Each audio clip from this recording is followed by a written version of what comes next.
Shabbat Shalom, family. Welcome to another Torah review or Tanakh review. Giving glory to the Most High King, Yehudah Zevaot, the King of the universe, the one who blesses us all, the one who guides us and protects us. Giving due respect to the leadership of D.C.B, my brother Chief Prince Yeriel Ben Yissaskar.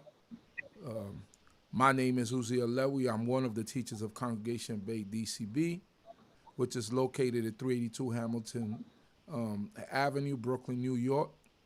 Our zip code is 11231. And we thank the Most High God for life, food, clothing, and shelter, wisdom, knowledge, and understanding. We are grateful for our lives. We thank the Most High God for being with us and protecting us and keeping us. Last week we had to shut down because of we had a little outbreak in our congregation. But Yah willing, tomorrow we will have a skeleton crew. So this is for everyone out there. A quick announcement, if you're listening. We're having a skeleton crew. That means just the teachers that are going to be there teaching, and maybe a couple security, so that we could bring forth the portions that are set aside for tomorrow. It's not an open door tomorrow. We will implore everyone that have been visiting us to just wait till next week till we make another decision. And we're playing this week by week, so we just letting everyone know to please just don't come down there, because we have to make sure that everyone is well and is in good stead in order so that we don't have this same type of thing again. Also, it's going to be the certain things that are going to be implemented, so just stay tuned for that when we do open back up again fully for people to come out and visit. So if you know anyone out there that's planning to come out tomorrow, please tell them to stay home. The people that are assigned to come out and teach and do the things they're supposed to do, they will be there, and we will have the lessons going forward on the internet. So thanking the Most High King of the universe once again for life, food, clothing, and shelter. Thanking the Creator for our lives and all the things that we look for in blessing, and that the Most High God has blessed us with. We thank Him, and we're gonna move straight ahead, and as we do on a weekly basis. And this is actually live, so get your questions ready. Everyone out there, we have the privilege to have one of my teachers and one of my mentor, even Nasik, Zurishaddai Ben Yehudah. He's live tonight, so have your questions ready for him. Y'all a lot of times put the questions up on the chat, and we're not able to answer them till the following week, but he's actually on live now. So you could definitely get your questions ready, and whatever he's able to answer, he will answer tonight. How are you, Nasik? Great, Baruch Hashem. First of all, I'd like to give praises to the Supreme Intelligent Universe, God of my forefathers, God of Abraham, God of Isaac, God of Jacob, and due respect to the platform on the spiritual leader, Chief Prince Yeriel, and also to the host, Chief Uziel Ben Lewi, and to the princes, chiefs, rabbis, Maureen, Connie, brothers, sisters, and visitors. I greet you in the time of my forefathers. Shalom Aleichem, Shabbat Shalom. I also like to say Adonai Septai Titafu Fi Yagi, Tina Latheka. The Lord Damalish, my mouth should declare that praise. Well, there's a little bit out of the pattern for me, because normally, BINAH took care and spoke on this already. But as it may, appreciate the opportunity to be able to share. And in this particular sidra, we'll be going over Haftarah, actually. It would be Haftarah Shemot. And what is interesting is that, we have two Haftarahs that goes along with Ashkenazi and Sephardi. Now, most Israelites will follow the Haftarah dealing with the Sephardi, whereas a few might, adhere and read the Haftarah from the Ashkenazi perspective in relationship to the particular Sidra. Each have a unique message on its own. But I'd like to go back and speak about, I mentioned about burials last time because we were talking about Joseph's death and everything like that. And I said that normally we bury our dead, we don't cremate. And I just wanted to just tack this out. I mean, there's no written law in the Tanakh saying you can't cremate an individual. Only those that follow maybe a rabbinic tradition will, that's when it's prohibited, if you follow a rabbinic tradition.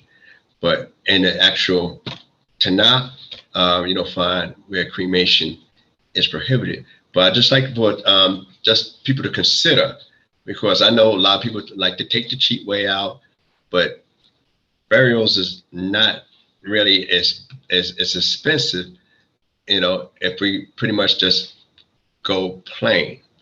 You don't need a fancy coffin, you just need a box. You don't need a bunch of suits, especially if it's clothes. And the embalming costs extra too. So if you don't embalm, you bury it in your loved one quickly.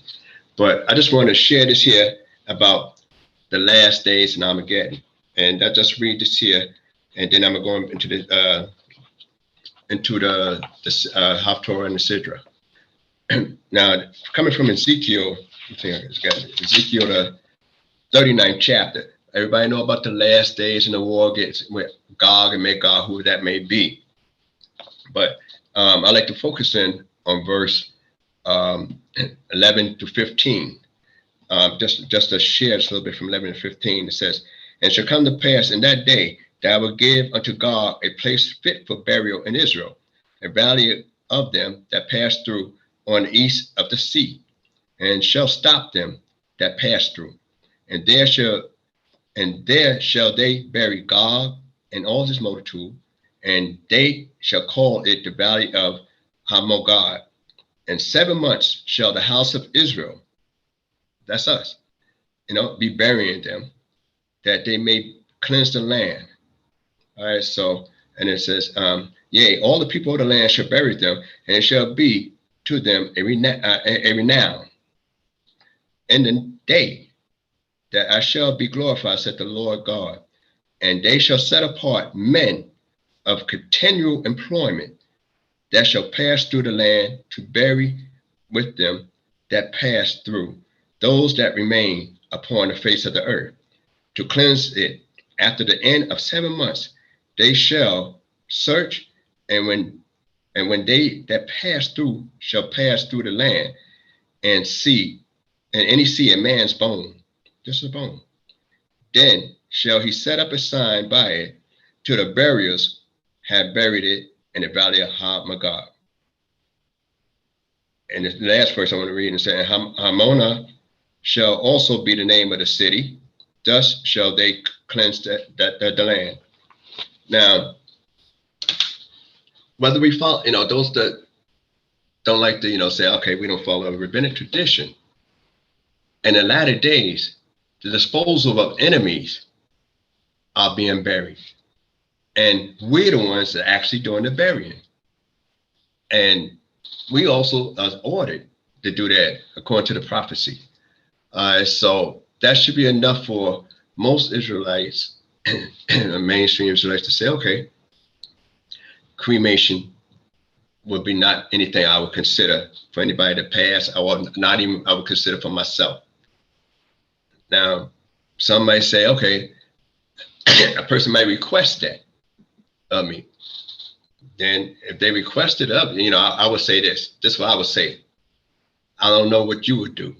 This is what I would say. If somebody requested of me and say, I want you to take care of my remains and I want to be cremated and my ashes spread so and such, whatever the case is, I would say, well, I'm sorry, I have to decline that because I have more respect for you than that. So therefore, perhaps, maybe you could find somebody else. So I said it that way, that to consider that I don't think it's beneath me I think you're worth more than that to me, if you even ask me that. And let them do the search. But I wouldn't commit myself to carry out that procedure. Now I'm going back over, before I go to the Haftarah, I always like to do touch on some things in the Sidra itself. And the Sidra itself, coming from Exodus, it goes from Exodus 1, first chapter of Exodus, to Exodus 6 and 1, first verse of Exodus 6. Now, and for those that might want to know, when I get ready to go to the Haftarah, I'll be doing the complete Haftarah of the Sephardic custom, Mincha, which is Jeremiah 1, first chapter, first verse, going to the second chapter, the third verse. But those that might want to know where the Ashkenazi portions is, just for edification, that'd be Isaiah 27, 6th chapter, going to the 28th verse, 28th chapter, the 13th verse. Then it skips over to the 29th chapter, and only the 22nd through the 23rd verse inclusive I read. All right, so just in case, now this Sidra, Shemot, which means names, and that's sometimes referred to the whole book of Exodus, but this the particular portion has to open up with names. And what we find, it covers a variety of topics. You know, a new Pharaoh comes to power, who orders all the Israelites, male children, to be drowned.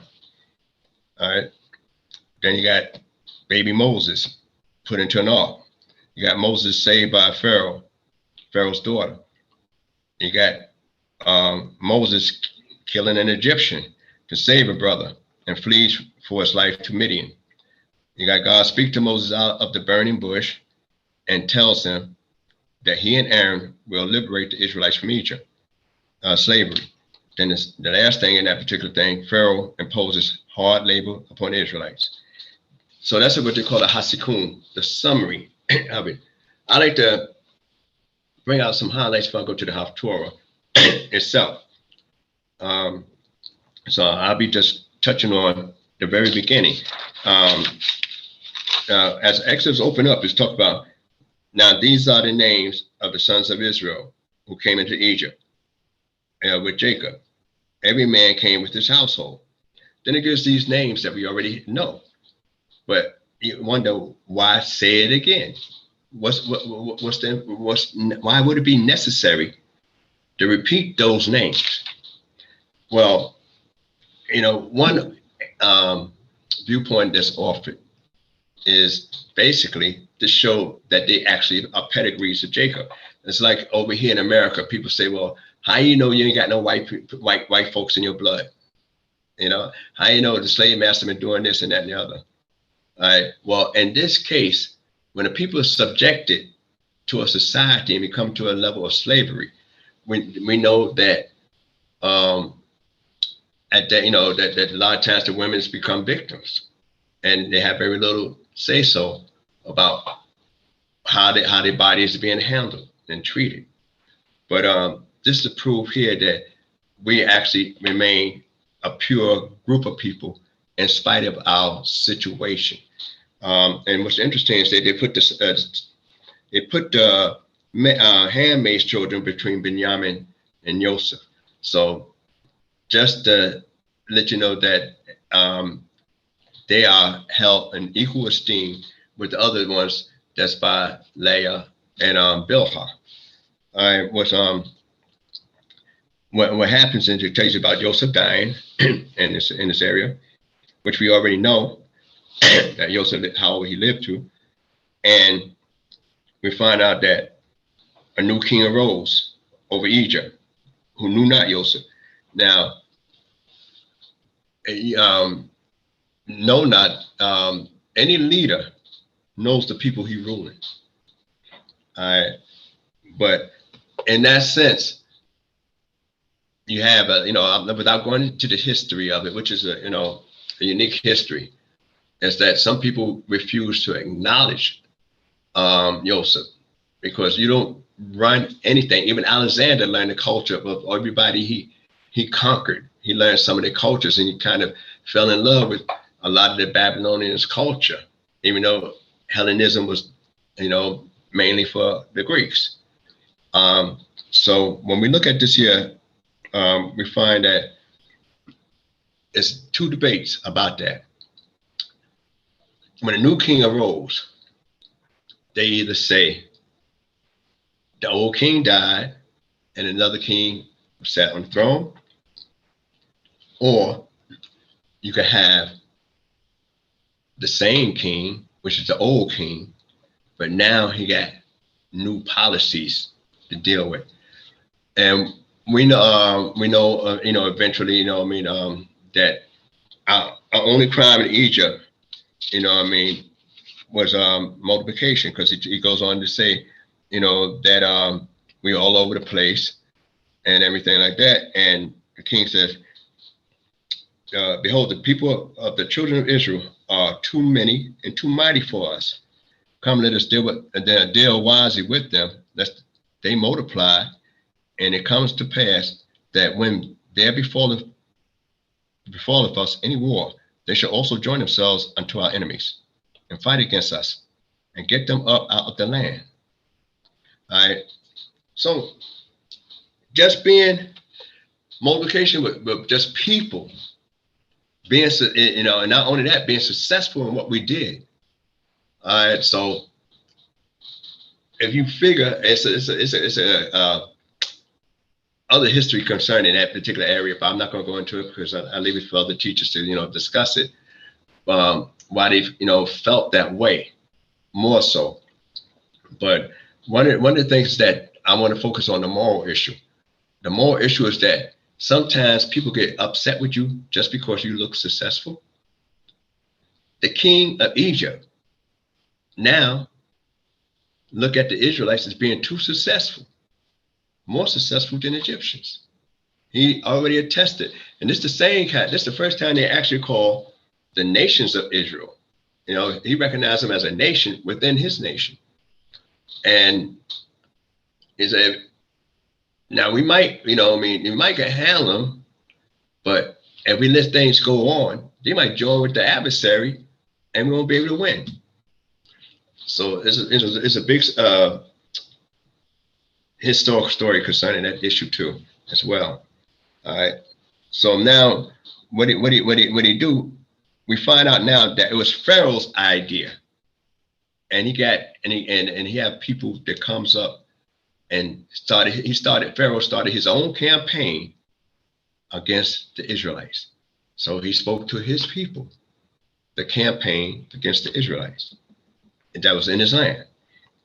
And the only crime was being successful.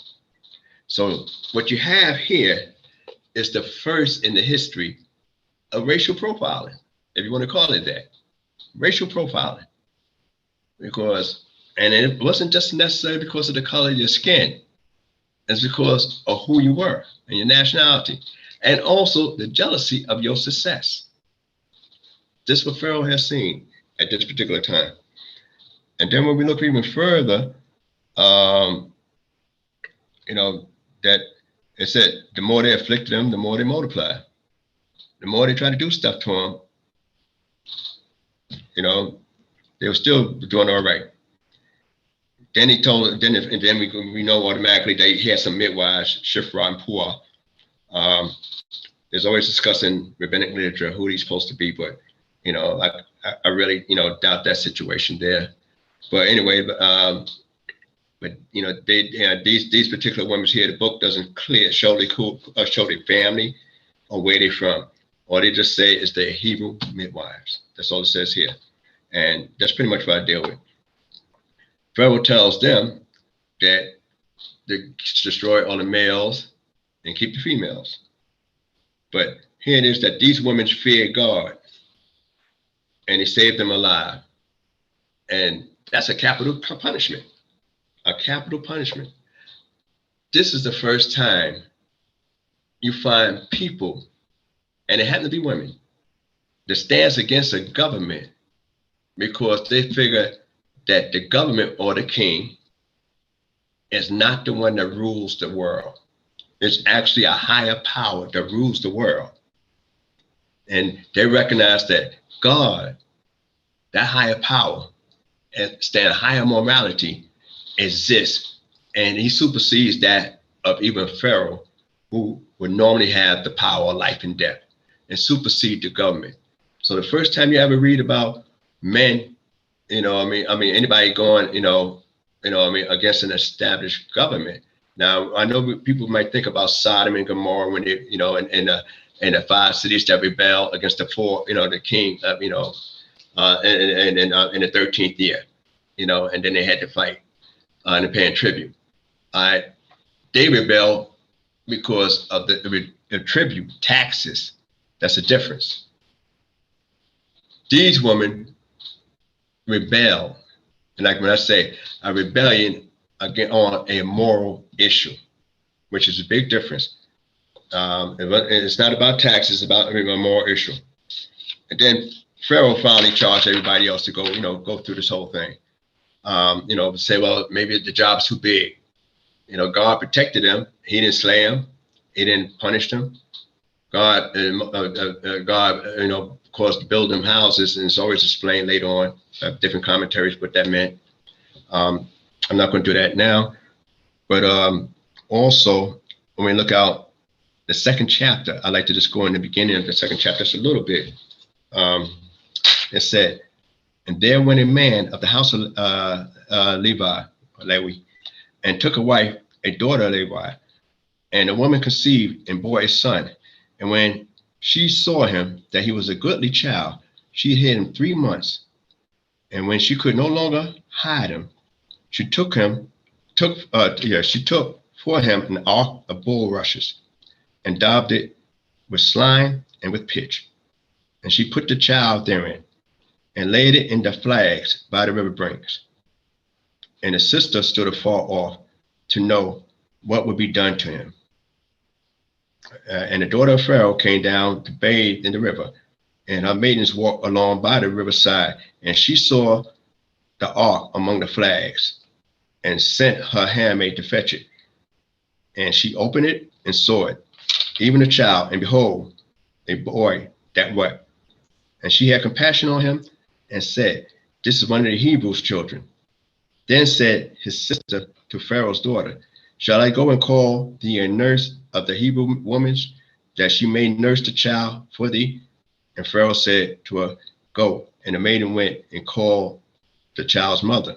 And Pharaoh's daughter said unto her, take this child away and nurse it for me, and I will give thee thy wages. And the woman took the child and nursed it, and the child grew, and she brought him unto Pharaoh's daughter, and he became her son. And she called his name Moses, and said, because I drew him out of the water. When I read all that was important, because now we have another area of a salvation coming from, females, with most brothers already brought out in their dissertation. I've seen a few of them, in this period of time, that the women took charge and aided in our salvation in this early part of the Exodus. What we find also is interesting is that the mother is not identified here. Neither is the father identified here. And what is interesting is that it's a close relationship. And when we find out the identification later on, who the father is and who the mother is, we find out that the mother is Jochebed and the father is Amram. We find out that the mother is actually Amram's aunt that he married and had a relationship with, and he had 3 children that we know of, which was Miriam, Aharon, and Moses. What was interesting is that most people's heroes have a divine origin. Pharaoh have a divine origin, as far as their doctrine goes. Not that he's actually divine, but as far as their doctrine is concerned. And ancient people always look at their heroes as having some kind of demigod type relationship. But here it is. It was not important to know their names, to say that all you need to know, he came here naturally and not unnaturally. for a man and a woman. He came here basic, humble beginnings. Now we say the child is good. He said, what do you mean by good? Well, she said she was able to hide him for 3 months. Now, some say he was born in 6 months in a day, 6 months old in a day, and that counted. Because if Pharaoh charged the people to drown the Hebrew children, which we get an idea from this particular topic we're reading now, that it wasn't beyond Israelites to put their children in the water and drown them, and under the compel of the mandate of Pharaoh. Now we know Aaron is 3 years older than Moses. So we know that the edict wasn't before Aaron's time, because he wasn't under that threat. We know that. And Aaron, when we read about the age of Aaron and Moses years later, we read that Moses is 80 years old and Aaron is 83. The slavery, the bondage, it was about basically 80 something years. We didn't have a hard time all the years we was in Egypt. Basically 80 something years. We basically stayed, if we calculate and deal with the generations and stuff like that, and do a little bit of the math, we'll come up with basically 210 years that we actually was in Egypt from the time that Jacob went there. The 430 we read about later on, it's always an issue about how you calculated that from Abraham's time. But in reference to the actual time that Jacob was there, we know we calculated, and basically about 86 years. We know that Joseph himself actually reigned as second in command for 80 years, because he stood before Pharaoh at 130. He died at 110. His position remained with him until he died, but he wasn't the last of the original 12 that died. That's why I talk about all his brethren died and all that generation died. Now we had a whole new change. So when we study the Exodus, and what's so important about it is that the Exodus and the Passover story that comes up soon is always something that we got to recite every year. And what's uniquely strange is that on a solar year, in the solar calendar year, we always, in the solar year, the last sidra of a solar year, basically always end with the sidra of Shemot, names. And, and yet in English, in the Greek term, Exodus means you're exiting out. So it's just something, I just, you tend to notice, over a process of time, that at the end of a solar year, because we know we start reading over, after what they call Shemini Azar, we start the Sidra over from Genesis. But at the end of a solar year, we always finish off with the book of Shemot, which is interesting. So it's like, and Shemot meaning names, and Exodus meaning exit. So we get some names, we're going to be exit, and names going to take a prominent role in this particular opening. Moses' name, but he's named by outsider. Yet we have his mother and father's not named. All right. Then we had the midwives. They described as Hebrew midwives, but then they gave them the name. All right. So we got a lot of names going on that. We start off with the names of the tribes. All right. What I like to bring out too with Moses, the basket his mother put him in. You guys say, well, she didn't put him in the river per se, where this river is flowing. It's, and a lot of people would think that she actually put him right in the river where it'd be flowing downstream. But it tells you clearly, she put him amongst the reeds at the river bank. So it wasn't meant to go flowing downstream, or else his sister had to keep running and trotting along to see what's going to happen. She was able to stand there, and you say, well, she hit him. So what she hit him for? Because she had a fear of the capital edict about the Hebrew. Now you have the Pharaoh's daughter. Not only Moses' mother basically almost was violating for a while, and then she feared for whatever reason, and because it says she couldn't hide him no more, she put him in something, try to hopefully something would, transpire. I know there's a lot of midrash behind it, but I'm saying according to the Tanakh, I like to, when I talk, and I mostly talk to Israelite community, I try to stay close to the book as possible. One of the things I like to also bring out in there is that that we don't know the Pharaoh's daughter's name. Only rabbinically they say the name was YAH, but we don't know what the name is according to the book. All right, so we got that. And this the second time in the book that the word tabak, Aram was used. Tabak. Tabak is the ark that Noah sailed on. Tabak. All right. When we think of, some books might say the ark, made him an ark. We think of the ark like the Ark of the Covenant and stuff like that, where the tablets go inside the ark. But that word is called Aron. Here's tabak. The only time you see the word tabak before that was when Noah was in there, and it was used to preserve life. And so was used to preserve life. All right. So I'm just going to highlight a couple more things in here. We know that, and what's important, it says in the 11th verse in there, I just want to say, and it came to pass when the days of Moses had grown up, that he went out unto his brethren and looked unto their burdens, and he saw an Egyptian smiting a Hebrew, one of his brethren. Now, you say, what's important here is that when he had grown up, he already knew his family, but why didn't he go before that? Because it takes a certain type of maturity in an individual to think of somebody else other than themselves. Most children growing up think about themselves. That's what they do. But when you become more mature, you consider other people. He's not under no hard task, but he knew his family was doing different things. But then he went to sea. And then, we know one thing.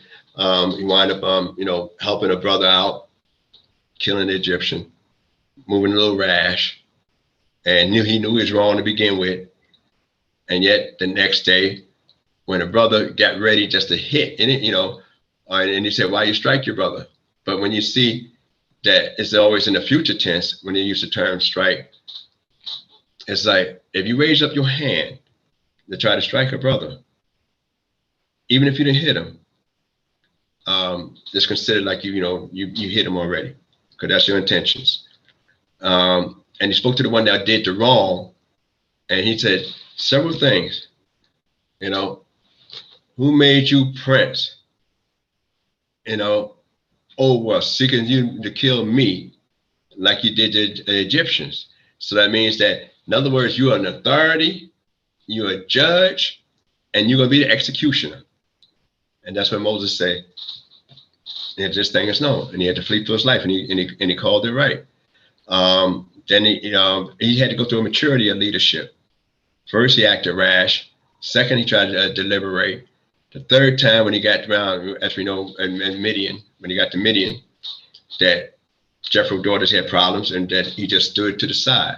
When he stood to the side of the daughters and posted up, as we say in the streets, posted up, he didn't say a word. He didn't say, "Why you mess with them?" He didn't say, "Stand down."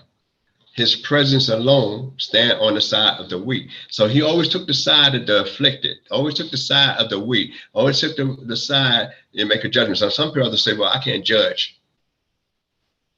You must always make a judgment call if you're going to think about righteousness and godliness. All right, so that's when he developed and hooked up with, after that, with Jethro's daughter, marrying one of the women whose name was Zipporah.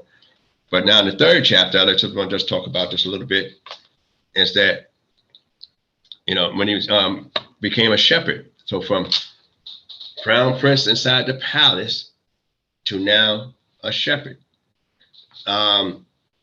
That's a big dynamic change in occupation and living. Now, I just want to bring this out now. we don't know, and I did this when I did the Sidra when it came out last year. We don't know how long Moses was in Egypt, how long he was in Midian. We definitely know how long he was in the wilderness. So those 40 years in the wilderness, we got some solid evidence of that. Those 40 years with the children of Israel. But the 40 years in Midian, the 40 years in Egypt, we don't have no solid evidence. We just have, a conjectural rabbinic thing in reference to that. And, because it fits good with the 120 and a whole lot of other stuff that go on that they talk about. But we don't really know exactly how long. Other books say he went some other place and then he wound up Midian was like his last stop before he encountered the Creator. But I like to read about this encounter, which I find very fascinating before going to the Haftarah. One of the things I like to look at is that when he's keeping his father-in-law flock, Jethro, the priest of Midian. So he's staying in somebody else's house just pretty, well off. And it said he led the flock to the furthest end of the wilderness and came to the mountain of God unto Horeb. And the angel of the Lord appeared unto him in a flame of fire out of the midst of a bush. And he looked, and behold, the bush burned with fire, and the bush was not consumed. And now, Moses said, I will turn aside now and see this great sight, why the bush is not burnt. Now, what's interesting is that, didn't he see it before he turned? And then he still said, I got to see it even more. He already analyzed it before when he noticed it. That, hey, this bush is on fire and it's not burnt, not being consumed. He noticed that. But it's only after he turned to investigate further, because sometimes people notice things and look at things, but won't try to investigate and proceed to understand the thing. It's once he seen it, and seeing that the condition was under, then he turned. Now, seeing a bush on fire in the desert is no strange sight. But the bush, get hot in the desert. And, and it's sitting in the wrong spot too long, and the bush is dry enough, it'll catch a fire. And it's really a thorn bush at that. But when he's seen that he turned and seen that great sight, that's when you hear the Creator call to him. But it goes on to say, and when the Lord saw that he turned aside to see, God called unto him out of the midst of the bush and said, Moses, Moses. And he said, here am I. And he said, draw not nigh hither, put off thy shoe from off thy feet, for the place wherein thou standest is holy ground. Moreover, he said, I am the God of thy father, the God of Abraham, the God of Isaac, and the God of Jacob. And Moses hid his face, for he was afraid to look upon God. All right, now, I just want to bring out that point too, is that we always say, the God of my forefathers, Abraham, Isaac, and Jacob, from the school I'm originally from. And that's the God we worship and serve.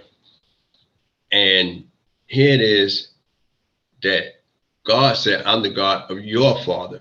That means his father's name was Amram. So that means that Amram knew and served the same God that Abraham, Isaac, and Jacob served. And Moses knew that his father served that particular God.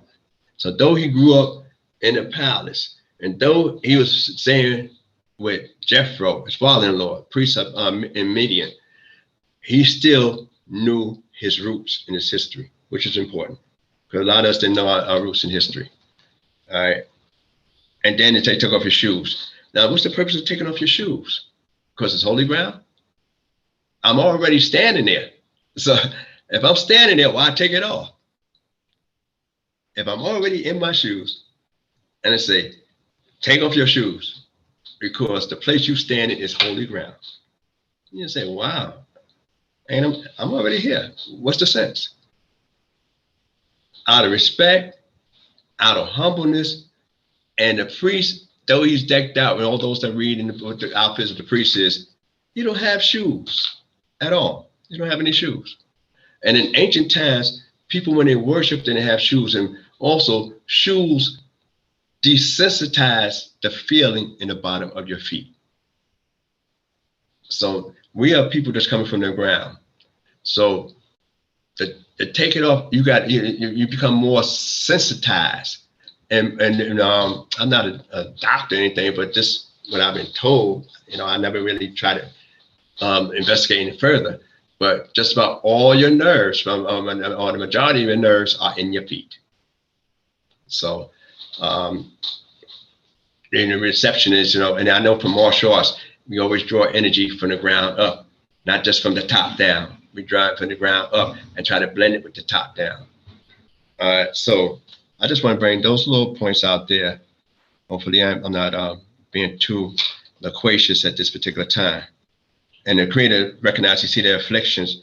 And then what I like to bring out is another point, that when we get down to near the end of, within the 8th verse, he described the land flowing with milk and honey unto the place of Canaan, and tell you who's there already. So what's interesting is that the Creator, this is the first time he referred to the land of our forefathers of milk and honey, and saying that's what we're going to get. That's what he promised to Abraham, to his seed, this place. It was a famine in Abraham's time, a famine in Isaac's time, and it was a famine in Jacob's time. So normally a person would say, we're down here because the land wasn't that great. But when he says a land of milk and honey, you need this more so to say you're not missing anything, in Egypt. You're going to gain more where you belong, going back to your roots. So I just wanted to bring that point out in reference to that. And then Moses, after God already commissioned Moses, told him what he wanted him to do. And he said, bring the people out.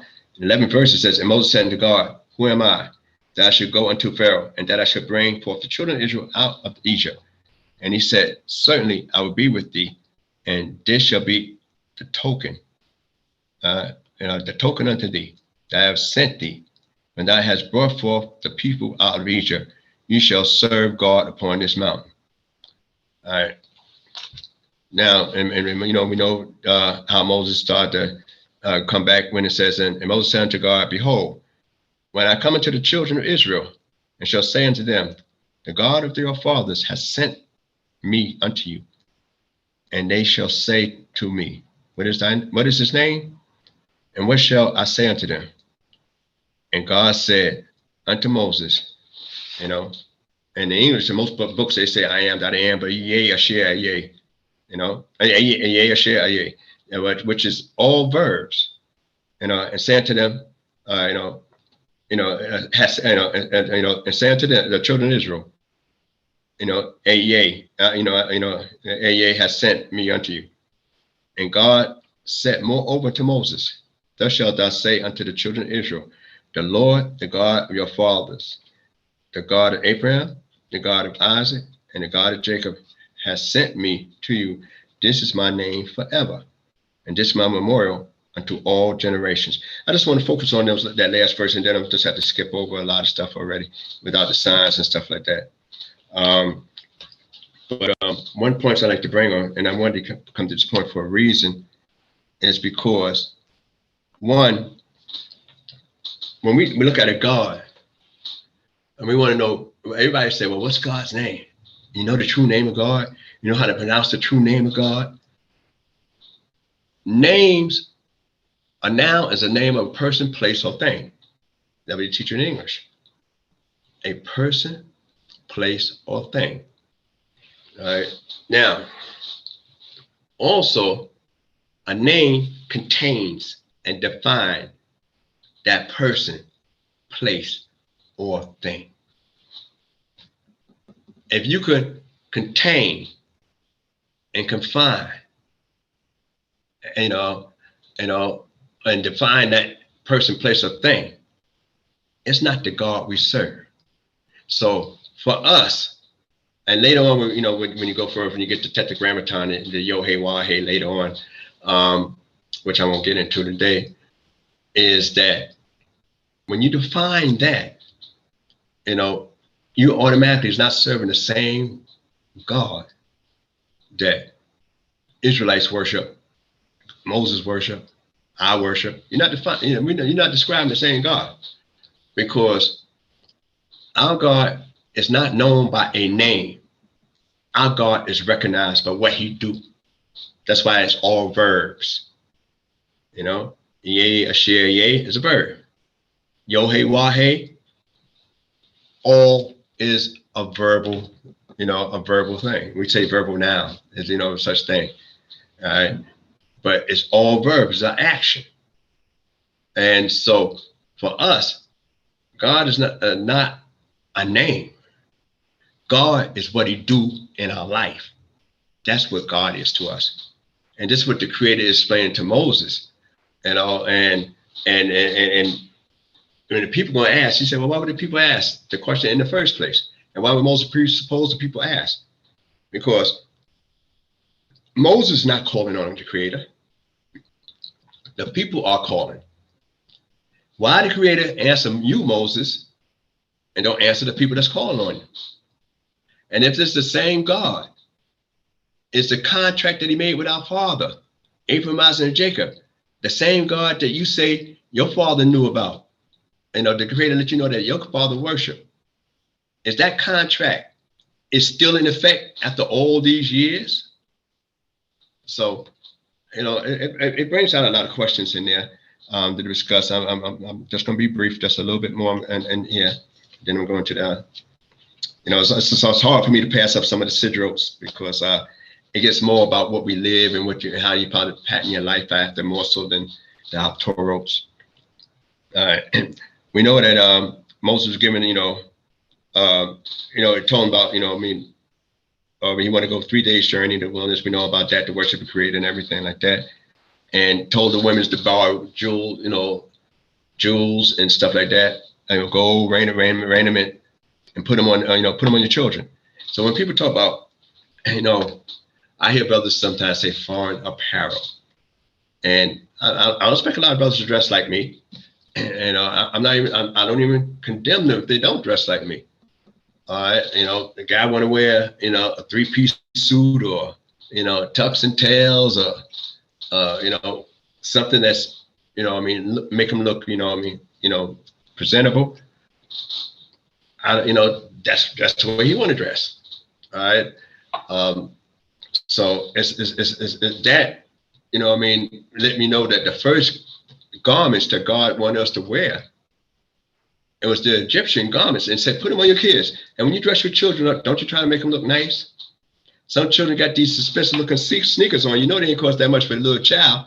And he only going to have them for a moment, because he's steadily growing. The jacket he might have, it might only be steadily growing. The suit he have is going to be for a moment, because he's going to be steadily growing. So I just say that to make people aware, because sometimes I grew up in a culture, not my group, we've dressed a certain way. But that's because of the time and what we try to emulate. Other people may not dress that way. I don't condemn them for not dressing that way. As long as you dress clear and clean and presentable when you come before your Creator. That's what I look at. How well you make your presentation to your Creator in the form of your dress. So I just say that, you go on and point out the point right here that's mentioned, that if you want to put your kids in some clothes like that, you won't put them in anything that make them, like a clown or crazy.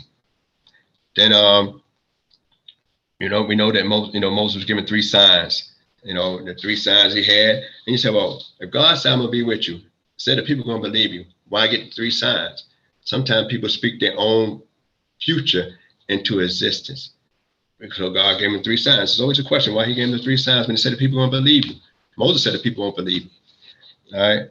And then it goes on to say that when we go skip on down, he goes on and talk about, let me go ahead. At 10th verse, it says, and Moses said unto the Lord, O Lord, I am not a man of words, neither have hitherto nor since thou hast spoken unto thy servant. For I am slow of speech and of a slow tongue. And the Lord said unto him, who have made man's mouth, or who maketh the man dumb, or deaf, or seeing, or blind? Is it not I, the Lord? Now therefore go, and I will be with you, be with thy mouth, and teach thee what thou shalt speak. All right. We know automatically that, he already had. Why did Moses use the, you always will say, well, all right, you got these 3 signs. You put up all this argument. Now, why would you going to go ahead now and finally say, I can't talk? And one of the things, this is just a commentary teachers I would just share now briefly. I can't prove one way or the other about that, because we know obviously Moses and Deborah spoke a lot. We know also he prayed for us when we got in a lot of trouble, so he had to be able to talk. All right, and the Creator speak to him as he speak to another man. Okay, but what is is astounding, but what say when you say I'm slow talking about I have a speech impediment, I stutter, but you can't be stuttering if you're praying for me. You can't be stuttering if you're petitioning on my behalf.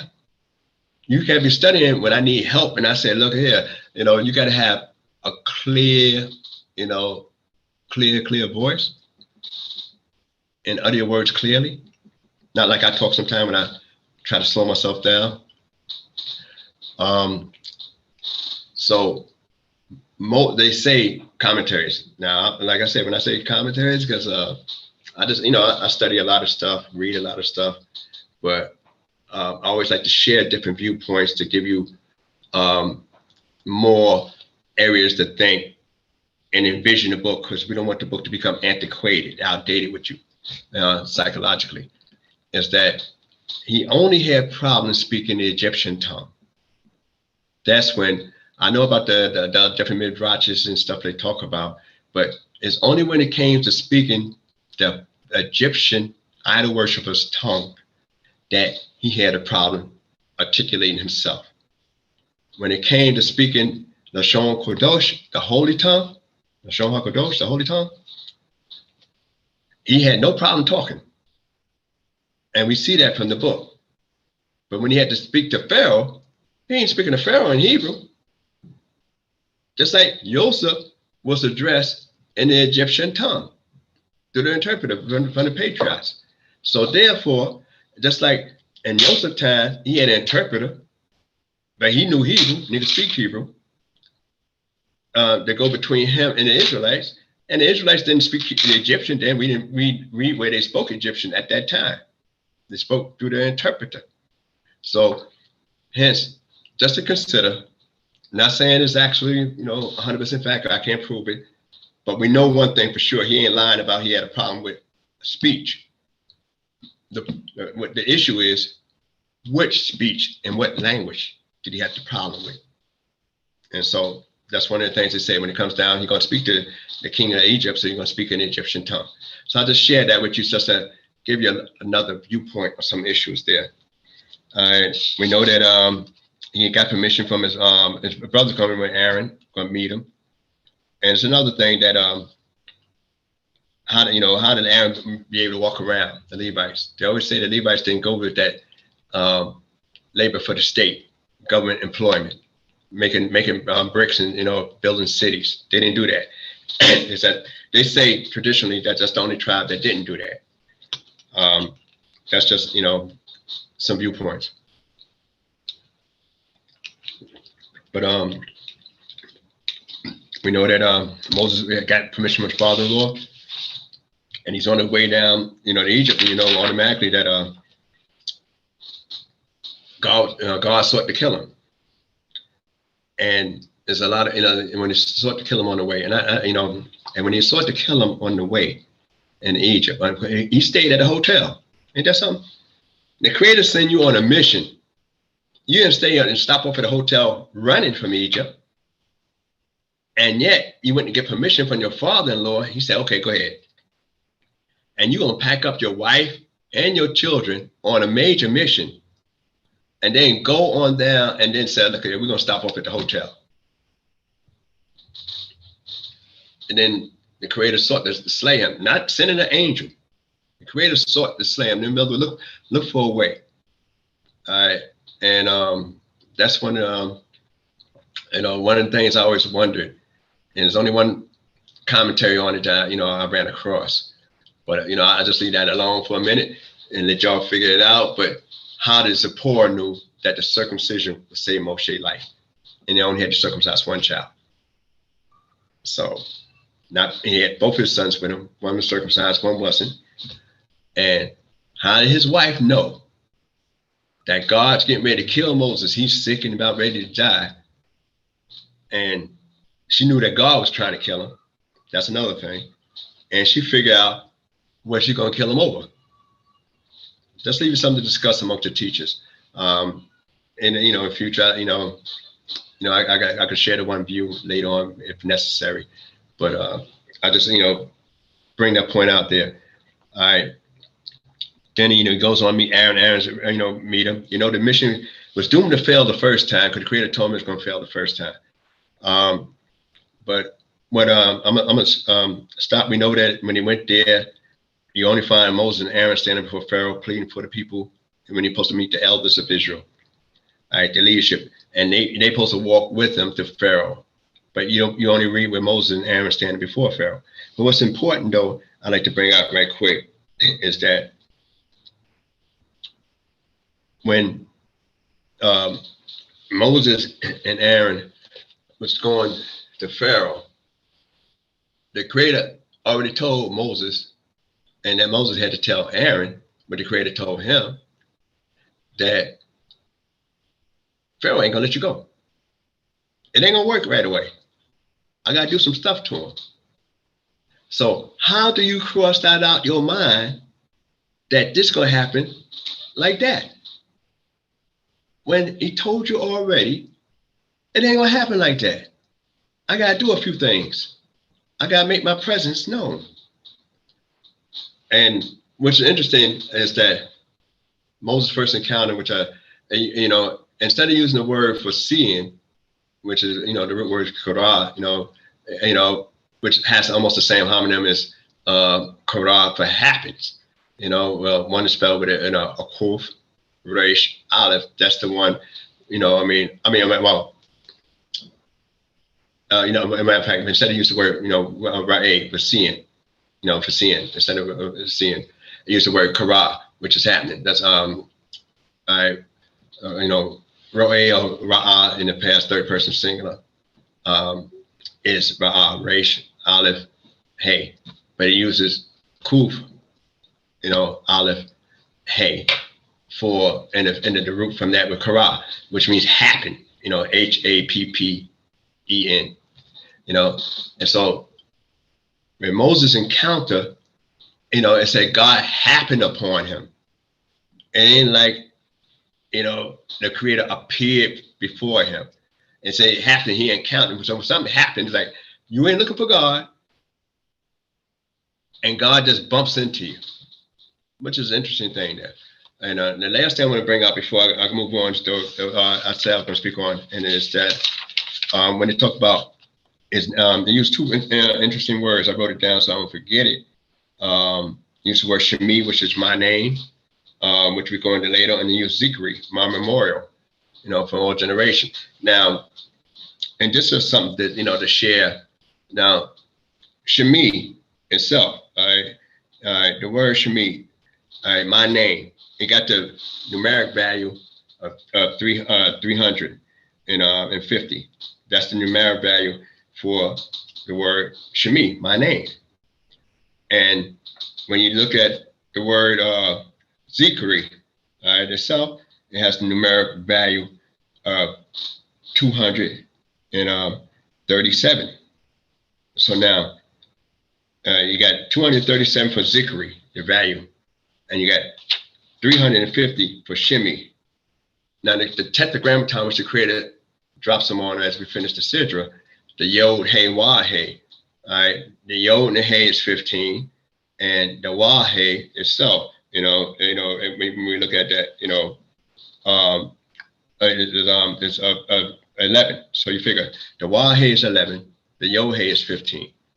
All right, so you figure the first part, when you talk about Shemit, all right, and then it goes with the last part, Yohe equals 365, and that's 365 negative commandments, and then you got Zikri with the Yod-He, Yah, Zikri, added up, adds up to 248. So that's 248 positive commandments. So now you got more negative commandments than you got positive commandments. So why did I bring this out? Just, that's not just for trivial and not just to deflect any kind of mental calisthenics with anybody, but to drive home a particular point when they used to turn my name and then they talk about my memorial, for all generations, and use the only for one and door to door for another. So the difference is that when you order to do something, it's very little effort in the sense that you order to do it. So it's easier to do something when you order to do it. But when you're told not to do something, not to do it, those 365 do nots add up to a solar year, which we, 365 on a normal solar year. The do nots. Now, that takes effort. That takes a lot of effort. We got more negatives, than we have positives. So all the commandments is necessary to be done. It comes from the same God. But which one is easier to do is one that you actually commanded to do. Which one is harder to follow is the one that say, I got to abstain from that. Adam couldn't abstain from one tree. More laws come up. And more laws come up. Or extension, abstain from this, abstain from that, abstain from that. And very little do. And so the thing is that, and I was sharing this with my son and a couple other brothers earlier, is that when you order to do something, you should reward your child, not for the grades that he achieved, but for the effort that they make. And that's one of the important parts is the efforts that the individual make, not so much about the grades they, achieve. So now I hope you got something out of that part. I'm going to the Haftarah of Jeremiah. I'm trying to be a little brief. I know it's a little longer than normal. So I'm going to Jeremiah, the first chapter, which is interesting prophet himself in his own right. And let me see. Yes. Yeah, I'm going to Jeremiah, the first chapter. Now, Jeremiah himself was the only prophet that actually seen the destruction of the temple. And it carried the most of the people. And he's a prophet that they always refer to as the weeping prophet, made him great. But we're going to read a little bit about his biography. Just like we read about Moses' biography, we're going to read a little about Jeremiah's biography himself. In the book of Shemot, we read about a bunch of names that's being an issue. Over here, we're going to read, what we know of a few names. So you can start from the top. We're going to the book of Jeremiah chapter 1, starting from verse 1. To everyone in the room, we're actually on live on this Friday evening, this Friday night. So if you have any questions in reference to what Nasik is saying, this is your perfect opportunity to leave it in the chat. I seen one question that I pinned up to the top. So just letting everyone know that we are actually on live right now. So we got 80 something people in the room right now. So don't forget to like the video and share to your different platforms because we are on live. So take advantage of this opportunity of having Prince Nasik Zurishaddai on live. We're in the book of Jeremiah, chapter 1, starting from verse 1, the book of Yirmiyahu. The words of Jeremiah, the son of Hilkiah, of the priests that were in Anatot, in the land of Benjamin, to whom the word of Yahweh came in the days of Josiah, the son of Ammon, king of Yehudah, in the 13th year of his reign. It came also in the days of Jehoiakim, the son of Josiah, the king of Judah, unto the end of the 11th year of Zedekiah, the son of Josiah, king of Judah, unto the carrying away of Jerusalem captive in the 5th month. Okay, right there. Now, what's important is that we get a resume of these guys. So these guys are human beings, no mysterious, immaculate conception, anything like that. It gives you their pedigree. And also, what's interesting here is that Jeremiah, according, my book I have here, that he started his prophecy 60 years after Isaiah the prophet had passed on. So 60 years after Isaiah the prophet. We also know they prophesied for about 40 years. So we get another, 40 within that. And it gives you the reigns of the kings that he prophesied during that time. So here it is to give his pedigree that he's a priest. Now, most of us, and I was speaking to one of my sons today, and one of the things I always focus on is that I used to hear a lot of Israelites say, we represent God. And I said, wow, you're a tough dude. You represent God. I said, you might could represent holiness, but our priests only represent us. The priests represent man and present our views and our plights to the Creator. If you're a pope, then the pope represents God on earth. But if you're a priest according to the book and the way God describes a priest is, he's not a God. He's a man representing the man, just like the Levites represent the firstborns of all Israel. And the priest class is the firstborn of the Levites. You still representing man. It's just that he's he represent and present our petitions and everything to the Creator, and the Creator works through him to us. But he's not representing God. He represents us. So I like to bring that out because a lot of people, I hear so much and they're like, wow, you got to reassess that. All right. Continue. Verse 4. Yeah. And the word of Yahweh came unto me, saying, before I formed thee in the belly, I knew thee. And before thou camest forth out of the womb, I sanctified thee. I have appointed thee a prophet unto the nations. Then said I, Lord Yahweh, behold, I cannot speak, for I am a child. But Yahweh said unto me, say not I am a child, for to whomever I shall send thee, thou shalt go, and whatsoever I shall command thee, thou shalt speak. All right, there. Now, what's strange is that Moses didn't want the job. Jeremiah don't want the job. Moses was going on, on a mission of reassurance, for the people. And Jeremiah said, look here, I can assure you, if you don't straighten up, there's gonna be some problems. So now we have a different way of viewing the situation with Jeremiah and his plight.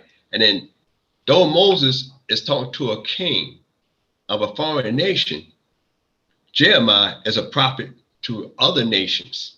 So his prophecy and when you read the whole book of Jeremiah, you see he's not only talking to Israelites, he's talking to the guys in Babylon, talking about people in Assyria and talking about people to come and everything like that. So he's a prophet to the nation, and all those confederates with Babylon, all those confederates with, in Assyria. He's talking to all that, because we know when the temple was destroyed, you had a conglomeration of nations, Edom and everybody else with their thrones out there saying, what part of this pie I could get.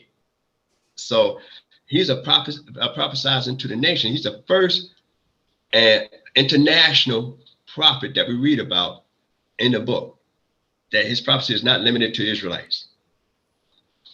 So that show you the greatness of the job. And Moses is going to do something for the people before he come with some bad news. But Jeremiah got to start bringing out some bad news.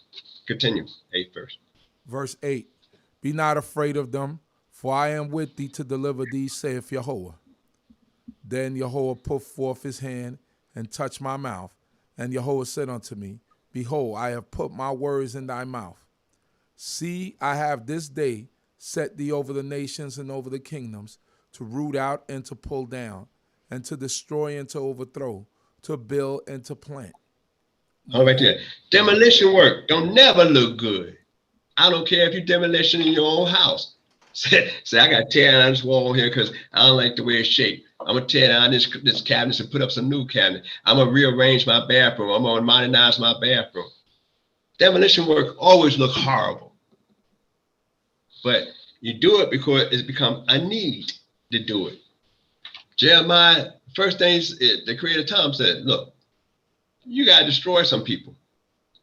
You got to tell them some bad news. You know, you're not bringing no good tidings first. But the news, if they follow your advice and adhere to it, then they could be built up through that. So when I was talking last time about the blessings that Father Jacob was giving to his sons, and you know, most people say, well, you know, Judah, you know, Reuben didn't get a blessing. Simeon and Levi didn't get a blessing. You didn't hear anything good till you got to Judah. And I mentioned that by knowing where you're weak at and how to develop, then you're good. When you say, you start off with Reuben, excellent in dignity, the beginning of my strength and my might, but you won't excel. You got the qualities. You know, you got everything you need, but you won't excel because you ain't harnessing it properly. You know, in that area. And at the end of that particular chapter, of 49th chapter of Genesis, it said that, and he blessed all his sons. So sometimes the blessing is just knowing where you're weak at and what you need to fix in your life. Jeremiah had to tear down, break an individual down. If a person come with a cup full, there's nothing you can put in there. If you figure you know everything, there's nothing I could tell you. So the thing is that, it's a humbling experience because change is never comfortable. But this what you got, he's talking about some changes going on in a person's life. And not only Israel life, but other nation lives. So I'm going to pick it up from the 11th verse. Verse 11 reads, moreover, the word of Yahuwah came unto me, saying, Jeremiah, what seest thou? And I said, I see a rod of an almond tree. Then said Yahuwah unto me, thou hast well seen, for I watch over my word to perform it. And the word of Yahuwah came unto me the second time, saying, what seest thou? And I said, I see a seething pot, and the face thereof is from the north.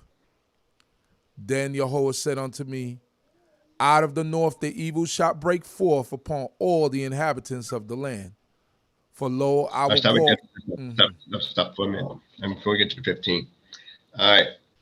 You talk about an almond tree. Almond tree buds real quick. You know, it's usually the first of the fruit trees to bud and so.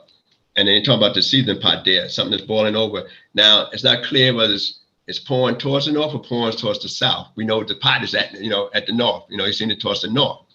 So is it drama coming towards us or drama going towards them afterwards? So, so it's not really clear when you really slice it up and look at it, individually.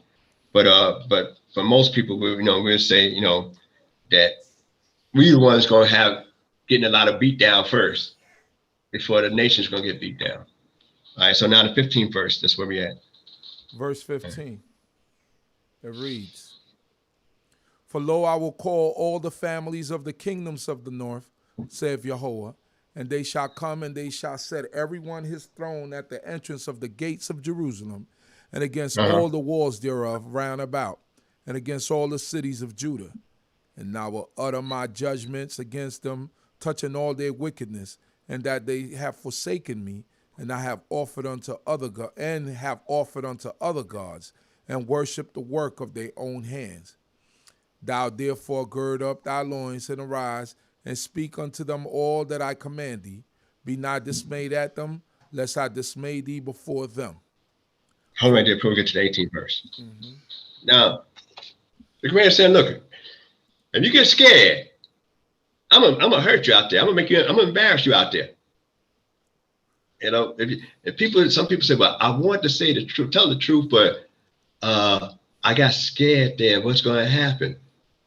You know, Commander told Jeremiah, if you don't say what I tell you, you know, you're gonna have a problem out there. And one of the issues is too that when we look at that, you know, when you're talking about judgment, now you say, well, the Creator's not only judging the people who had their thrones out there, like I said earlier, you know, see what part of the pie they could get. But later on, we read about Edom more so than the rest of them because he's supposed to be a close relative. Why you didn't say anything? Why you come on these people that hard? Do they deserve that kind of beat down from us like that? So that's why the Creator bring them there. And in short, they're gonna prove that we deserve a strong beat down, but we getting beat down worse than any other nation because of our idol worship and stuff like that. All right, but just pick it up here on verse 18. 18. For behold, I have made thee this day a fortified city, and an iron pillar, and brazen walls against the whole land, against the kings of Judah, and against the princes thereof, against the priests thereof, and against the people of the land. And they shall. Hold right there before we go to 19. Wow. Now, if you're going against the aristocracy, that's treason. That's treason. That's death penalty. You ain't talking to the local guy. You're going to say Prince Jones, you know, you're going to say, you know, Priest Clemens, you know, say, y'all guys doing wrong. God going to punish you, you know, because you've been doing this and thus and thus, and you read what they're doing in their face to them and calling them out and saying, you're going to be taken down, Prince Jones and Priest Clemens, y'all gonna be taken down, drama gonna hit you. That's hard to tell the elite who got authority and power. Moses, when they say, God said, and I will be with you, and they know that, you know, I sent you, that could be taken that, how do you go in Pharaoh's presence without an invitation and then tell him you're gonna dismantle his economy? So that should be enough to let Moses know God is with him because he left as a fugitive. God told him at the very end, all the men that sought your lives are dead. Why didn't God tell him that in the first place as a selling tool? So it's a lot of stuff that, you know, I left out, but to show you that how great the Creator is, in spite of all the stuff I left out, you know, in there, that the Creator can work in spite of you. You know, and he can work through you. And if God give you the vision, he'll make the provision for you. So we're gonna got a couple more verses in this chapter. Go ahead. Verse 19 reads, and they shall fight against thee, but they shall not prevail against thee. For I am with thee, saith Yehovah, to deliver thee. And then the script we got chapter 2. We got up to the 3rd verse. That's it. We won't go another further. Jeremiah chapter 2, verse 1. And the word of Yehovah came to me, saying, go and cry in the ears of Jerusalem, saying, thus saith Yehovah, I remember for thee the affection of thy youth, the love of thine espousals, how they went after me in the wilderness, in a land that was not sown. Israel is Yehovah's hallowed portion, his first fruits of the increase. All that devour him shall be held guilty. Evil shall come upon them, saith Yehovah. Hallelujah. All right, right there. Now, all right, that's the end of that Jeremiah. Now, what it's bringing out is that in Exodus, the 19th chapter, you know, we said, you know, we're given conditions about our priesthood and our status. It said, you know, I mean, that, you know, I mean, if you do certain things, that then you should become a kingdom of priests. Unto me. So that's I wrote it down for Exodus, the 19th chapter, the 4th verse, going to the 6th verse. But that's a conditional thing. Moses, before he left in his 40th year, in Deuteronomy, the 7th chapter, the 6th verse, for those to read it later on and make the comparison. It's not a condition. We earn a status of being the Creator's first fruit, His peculiar treasure. So people that mess with us got to be beware, because we are God's peculiar treasure. So the first time in Exodus is mentioned under a condition, but Moses later on in his discourse in Deuteronomy, the 7th chapter, makes it non-conditional, that we are the unique people of the Most High God. So I hope you got something out of that. I was going to talk about a little bit about the line upon line, precept upon precept, which is, we think of the commandments in the Ashkenazic one as you're talking about commands, you're talking about laws, all I'm hearing about these laws. When they say, zah, all that kind of stuff, or qual, which is, line upon line, precept upon precept, here a little, there a little, that they explain. But zar, actually, they just say zav, some people say zav, I pronounce it as a W. So it's zar, that means a command. So we look at the commands of God in the book of Isaiah, the Haftarah, the Ashkenazim, as a problem. You keep telling me about the laws. All I hear is about the laws. What about how I'm supposed to live? I want to do me. So the Creator said we don't want to hear the laws in there. But then even then it ends on a good note. So those that want to read the whole thing about the Ashkenazim, go ahead and do that. And any mistakes by my own. And I hope I'm able to answer any questions. All right. Got a question here from. So everyone, we're on live. We're actually on live. So we got 91 people looking at us right now, listening. So leave your questions, write your questions. Any questions that don't necessarily have to be on the portion. We'd like it to be on the portion, but take advantage of having an elder that's been doing this for many years. And you might have a question that you might want to ask, and this is actually a live show. This Friday evening, this Friday night, we're actually on live. All right. So, the first question is from Tamar Tekoa, Israel. She writes, "What did Yoshebed name her son?" I guess that's Yaakov. Yeah. Well, Moses' mother. You're only going to find it from rabbinic, and the rabbinic literature say he has several names. I don't remember all of them off the top, but that name didn't matter because the name that Pharaoh's daughter gave him mattered more, simply because not only just because of the meaning, but because the mother gave him up, and the adversary adopted him and raised him up. So the thing is that the Creator only called and referred to him under that name out of respect for the woman that was unnamed in the book. Remember, it's in the book of Shemot, and I always talk about names. So that name stuck, and that's what we refer to him as. So much so that the Torah is called after that name. Torah Moshe. Hallelujah. So we got a question from Beautiful Forever. The question is, why Yaakov didn't choose his son's wife? Oh, I thought I answered that last time I spoke on it, but that is an interesting question, and I really can't answer that, definitively. And it was only Isaac that must, being he was offered up as an offering, that Abraham had to say, well, he must marry into a particular group of people. And not even Joseph himself, being number 2 man, Pharaoh chose a wife for him, not that he selected a wife. So we don't, matter of fact, the only guy I know that actually decided to choose a wife, technically, is Yehudah for his son, I think, if I recall correctly. Might have to go back and fact check me on that. But I don't really know why Yaakov didn't choose a wife for any of his sons. I just know, according to Isaac, his wife could not be anybody of the land, because the covenant within him, he was special. He was made up as an offering. That's why even during a famine, God told him And you don't read where God talked to him too many times at all, that told him not to leave and he'd do good during the famine in the land, simply because he was actually considered sacred to the land.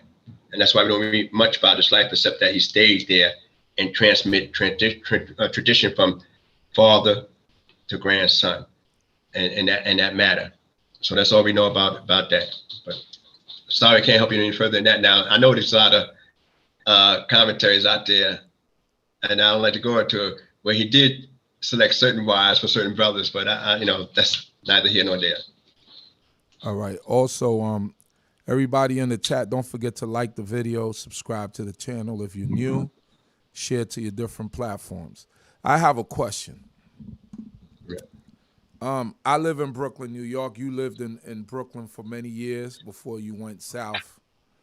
And I've always wondered this. The community, the Hasidic, I believe are they Hasidic? The ones on Eastern Parkway, they're considered Hasidic? Yeah, Hasidic, Hasidim, yeah. Hasidim. All right. Hasidic So, Jews, but go ahead, what you were going to say? But it's several branches of it, because you got the ones in Williamsburg, they're Hasidic Jews as well. Because the guy that started the Hasidic movement was actually called, Rabbi Eliezer ben Israel, something like that. And they call him the Besh. So, all right. So my question was this. My question was this. So, growing up, I was around when Smearson up in Kingston. I forget his whole name. What's that rabbi's name? Yeah. Well, I just say Rabbi Smearson too. Yeah, yes. Rabbi Smearson, right? So if you live in the Brooklyn area, or in the New York, I said more so in the Brooklyn area, you will see a lot of posters of an old Jewish rabbi that they say he'll be back. Mashiach will be back. Mashiach will be back, right? And they have, from what I heard, that they have like these prayer visuals every day at his gravesite. So my question is, not too long past it, but yearly. Yearly. And but he's not the only ones. Other rabbis in Israel and other parts of Europe that's from that same movement, that they have people come to their grave sites too. So my question is this. My question is, why is it that they have a concept that he's coming back? Isn't that equivalent to Christianity and the resurrection of Jesus?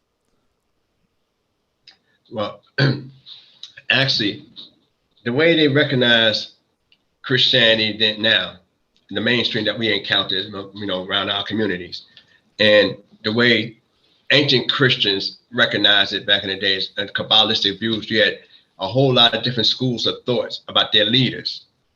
And the thing about their leaders, it would seem to us, being hardliners, that they make it almost like the Jesus. That one man carries the weight of the whole community. He prayed for you, and you ain't got to. If you sin, his prayer is supposed to straighten out for it, almost like a sacrifice, except that he's not actually being hung up and strung up anywhere. And that doctrine existed amongst a lot of different sects of, for lack of a better word, Judaism way back from during the Second Commonwealth. So you had these different splinter groups. It's just that those guys, their leader that was founded in 1700, he born in 1700 and died 1760. So he only lived about maybe 60 years the most. Had a big movement, and a lot of people didn't have books, was illiterate. And it's almost like the holy roly in the Christian world. Pentecostal, you just got to believe and had a feeling, and go through the whole thing. But Kabbalist literature, which a lot of them focus on, from Isaac Lurie, that particular group and stuff like that, and the Zohar and stuff like that, that was even written prior to him, but prior to Isaac Lurie. Those guys there, they look in a lot of what they call mystical stuff. Gotcha. And and that's when, and so they come up with a lot of different viewpoints. Now, some viewpoints is taken literal, and some is not to be taken literal. So it depends on who you ask and how well they are learn in those different disciplines, the answer you're going to get. Gotcha. Okay, you just answered that question for me. Let me see. Trey. That's the name. Trey asks, could you explain the scripture where it says Yaakov fought God? I remember, I think in Hosea somewhere, I believe, it say fought with a godlike being. You know, that's the closest I read about, like, you know, where we just say an angel from Genesis, you know, and, you know, a spiritual being, because it says it wrestled with a man. But I think the term is, you know, it wrestled with a godlike being or something like that there. And it never, you know, I never really read exactly that I can remember off the top of my head, but I could be wrong, where it said they call him an angel or anything like that. We just know it's a celestial being that he wrestled with. Now, and it's always, we know it was physical. We know it was a physical because he came with a physical injury from the end of that encounter. But it also was a spiritual confrontation as well. Anything that's, once you get physical, is already spiritually involved. So, and then we know it was actually some kind of being, some kind of thing that he was contending with that was actually on a physical plane.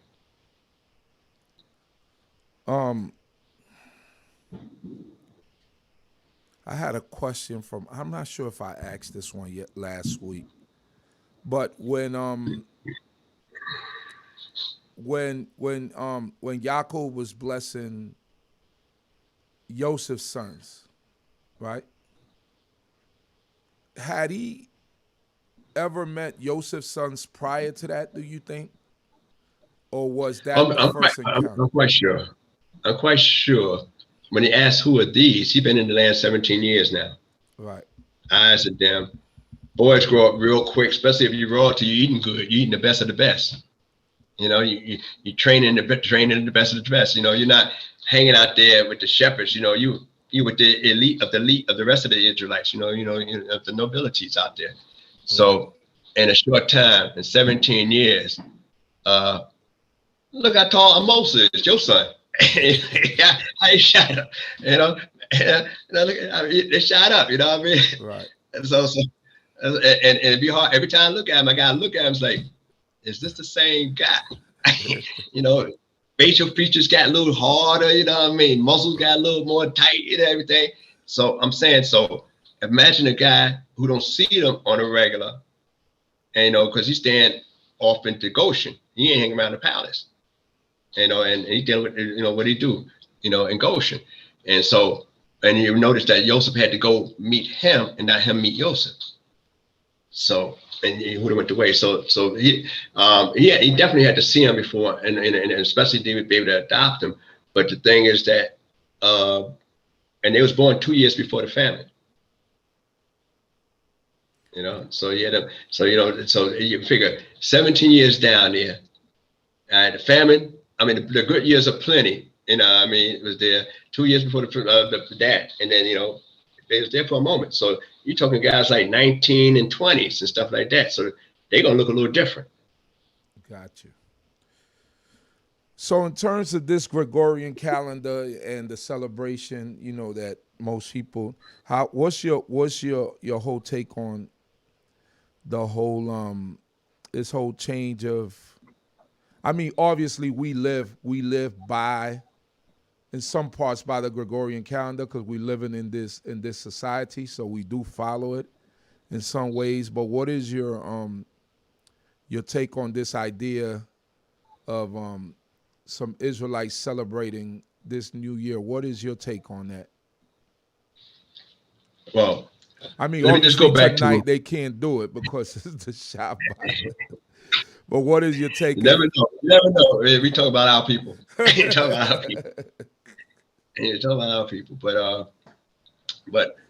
I was and it's sad her calling me because I was talking about the 25th of December, and, you know, I heard they took it down. It was really a good talk, but it was from what I understand. I never got a chance to see it. From what I understand, you know, he was going hard on it, and I said, if I was asked that question, I said, but he's him. He's a teacher in his own right, and he's very learned. And I come from a different background. And but somebody asked me about the 25th of December and stuff like that, and this is what I shared with a few brothers, chief men and stuff like that. And I can share it with you, and it's also going to pretty much right alongside about this solar year. Is that most people outgrow they know that no man coming down no chimney. They know that they outgrew that. They know that automatically that those that go to church know that the guy who they look at and try to worship wasn't born on that time. They know that. They also, most people know they ain't gonna give no credit to somebody else, when they buying the stuff. So a lot of them outgrow it. When you say, well, why they do it and why they choose that day, when I went to solar system and all that kind of stuff, and most of them, when you say it's a winter solar season and everything like that, they don't know nothing about that. So that means that's not even in their mind either. Even you tell them how it started. So, and I always say, well, and I used the analogy with Adam, Adam in the garden, in the tree of life, tree of knowledge of good and evil, and say, well, what good could we find in that? And people could persist on doing it. If I would just say, well, I want to try to give them some credit for trying to be good, some kind of way, being a human being. And what it is that they take their time, they take their money, and they give it some thought and go in debt. Everything that they could use for themselves, and they buy for somebody else. So considering an individual, why they choose that day? I mean, it should be another day. It could be any other day. But the only good you can find is that they consider somebody else other than themselves at least once a year without the person asking, and they're giving up something that they can use, their time, their money, and their thoughts. All right. So when it comes down to this solar year, we got to have our calendar adjusted for a solar year. So only even in Israel, they got the Hebraic calendar in Israel, but they also gonna make it harmonized with a solar year because we got to deal with other people around the world, so they can understand. Because everybody going, if you say, well, the 10th of Tishri or Ethanim, the 10th of Ethanim, people wonder what you mean about that. So and the Chinese still got their calendar. All right, the Islamic guys still got their calendar, but all of them that still got their sacred calendar, and you have the secular calendar that coincides almost with the time of the year. Just we might call things different because of the culture. So all the years I was in New York, and I think somebody asked me, a friend of mine asked me. She said, did you ever you wish you was in New York to go see the ball drop? I said, I worked nights for 30 years in transit. I said, and I grew up in New York, from a kindergarten. I'm raised in New York. I said, I never was interested going out there to see some ball drop. I couldn't see no excitement in that. And I only been acknowledged myself since I was 13. So I never was interested and never seen the glamour. And I'm riding the train through the neighborhood on those nights if it's a working night for me. And I never got excited, never talked about, I want to go out there one time just to experience it. That just wasn't part of my makeup. But though some people just go out there, and most people just go not just to see the ball drop. They go out there just because of the crowd. People like to go where a crowd is. They don't care what's going on. Crowd over here, I just want to go. It's just that, sometimes it might be a music festival and people go to as a free, especially if it's free, and they see a crowd going over there, like well, you're in Brooklyn, Wingate Park, right? And people go there, knowing it's crowded, knowing stuff might go on, just because there's a crowd. Right. So, but I don't see no good for it. I mean, I'm not interested in it, but those that want to do it, and especially some days if it's like 14 below zero, sometimes when that hawk is out there biting, huh? Yeah. But You know, and then most people say Happy New Year's. People walk around and say Happy New Year's, Happy New Year's, Happy New Year's to me. I say, have a good year. You know, I'm looking for a good year, so I want you to have a good year. And if they wish you anything, they got your good in mind for something good. Because most people have other people in mind for something bad. So if they have any kind of good thoughts about you, then I thank God for the good thoughts you got about me, even though I can't. It's like if somebody offer you a ham and cheese sandwich. You know, say, man, yeah, man, help yourself. No, I don't eat that. But thank you very much. You say thank you very much. And I appreciate your offer. That's what we say, because we know we ain't gonna eat that. But we say, thank you very much. I appreciate your offer. So that's usually my approach. And I can always find, and anybody else can find something wrong with the next individual. But as you develop and try to present more a godly viewpoint, you only can condemn something when it's causing you a problem. Then you condemn it when it's causing you a problem. When it's causing other people, they satisfied, they're happy with it. Then you explain maybe why you don't do it, and that's good enough.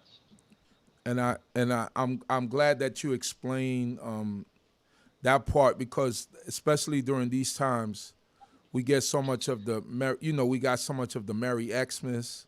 Usually I just don't answer to that. I just have a nice day. I usually would just go have a nice day or something like that. And people get it, say, oh, you don't celebrate Xmas, huh? So with the New Year's, the reason why I brought up the New Year's is because I'm like, with the New Year's is more so we living in a captivity where this is the new year. I'm not saying we celebrate it or anything like that, but to me, like the response is a little bit different than when it's the Xmas part. I just I don't celebrate Xmas. It's just more of all right, thank you, like sort of like the same thing, thank you. Yeah, well, the thing is that once a person wish you well, I mean, it's almost like saying, well, you come down with a sickness or a cold or something like that, and the person say, oh, so sick. Well, I'm gonna pray for you. Now they go to church every day. Oh, they go to the mosque every day, and they say, I'm gonna pray for you. Do you say, stop, don't pray for me? Or appreciate your thoughts. Appreciate your thoughts. That's what I do. I appreciate the thoughts. And then we learn a good thing from Elisha with Naaman that has leprosy. All right, and he said, "Forgive me, when I go into the, back to my land and my master, who's the king, go into the house of Ramon, this idol god, and grab hold my hand and kneel down. Then, I got to kneel down. The king kneeling, and I can't stand up when the king's kneeling, so I got to kneel down." He said, "Forgive me." What Elisha said, "Go in peace." He didn't say it's okay. He just said, "Go in peace." And I take my attitude from that episode in the book of Kings. Hallelujah. Everybody, this is a live stream at this moment. So if you have any questions, please. I see we got over 100 people on. So if you have any questions, you have the man here live and direct. So you don't, whatever questions, it doesn't have to be on the SID or anything, just anything you might have on your mind. He's here live and direct with us. And if you have any questions, please put the questions in the chat while you have him here live and direct. All right. So everyone out there, if you have questions, any questions, just leave it in the chat. Just leave it in the chat. Hallelujah. So yeah, that's interesting because for so many years, some people might not know how to deal with those type of encounters and how people approach you. Being younger, you be so gun ho. I was there. So you ain't telling me something that I haven't went through myself. That's why when I look back over myself, my life, I had to think about what sometimes my parents used to say when I was younger. Boy, if you had little brains, you'd be dangerous, huh? So, right. And I'm dangerous for the cause because I was so zealous, but I also was reckless and disregarding other people as being human beings. And the first thing, you got to see the next person as a human being, and you express you identify yourself more so than try to let them identify themselves. You identify yourself and, and present your position. That's why we say in BINAH King, win friends and influence people to a better way of life and a better lifestyle. Not that we're going to actually bring them along, not that they're actually going to come along, but the thing is that they're going to consider. And that's all it is. Just like people in the book, they consider. So got a question here. Shem Levy writes, what about if someone says, JC bless you? He said, ask him for the discourse, LOL. That's the question for me, or he just made a statement? That's a question for you, yeah. What about if someone says, JC bless you? Okay, the LOL was supposed to be like, no. He's saying it's okay. like it's more of a he knows the answer for it, but he just for the discourse, he's just putting it out there to see what would be. JC bless you. Yeah. I'm gonna say thank you for your thoughts. And may the God of Abraham, Isaac, and Jacob bless you. Thank you for your thoughts. Not that I condone what he's thinking. I'm thinking of his consideration for me. And so I share consideration for him. One thing we could learn, and I use a lot of examples from the book. Jacob and Laban made a pact. Jacob swore by his God, and Laban swore by his God. But they had an agreement on the pact. So, and Laban used the language from that side of the water, the river. So we got so much examples of, how to tolerate another individual without being all the time antagonistic in the book. I know most people figure, Israelites got to be like, rah, rah, rah, rah, rah. I am like that I'm strong about what I believe. I'm definitely strong about what I believe. But the thing is, I'm also considerate about other people, and how to talk to people.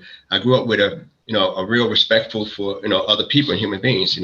That's why we say thank you. Like when my kids in the house could never say, what did you say?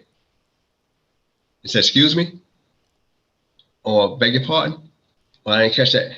To this very day, only time I ever say what you say is I'm joking with it, brother. That's the only time I say, what you say, man? I'm joking because we laughing and joking and carrying it on. But in a real conversation with somebody else that I really don't have that rapport with, I say, excuse me, I understand what you say. Could you explain yourself? That's the way I address a question that I'm not sure, because it's respectful. Hallelujah. Someone writes, what will it take for us to unify? I hear that so much. I guess it could be, if you look at a bunch of tapes, many times questions asked of me, I always give the exact same answer. So I hope this is noted for all time. It's not in our power to unite. It's in our power to get along. The Creator left that on record. So I read a couple of scriptures that He's going to gather us, from the north, and matter of fact, in the Haftarah for this particular sidra, and Isaiah Ashkenaz, it talks about later on a big gathering, and it's not from Egypt, but the places that Babylon and Assyria has scattered us to. Because we was being scattered before that, before the final one of the Romans. We was being scattered that far back. So I don't know who's an Israelite after all these centuries and all this blending and living in certain cultures. And I can't say, oh, brother, you look like an Israelite. Brother, yeah, you one of us. I can't do that. I don't know. They mistook Moses. Brothers didn't recognize their own brother. So that's why it's never in our power to get together. It's in our power to get along. And the best way to get along is if people have a respect for you and you have respect for other people. That's why I constantly go back to win friends, influence people, not to follow you to a better way of life and better lifestyle. That's it. To God. That's all we do.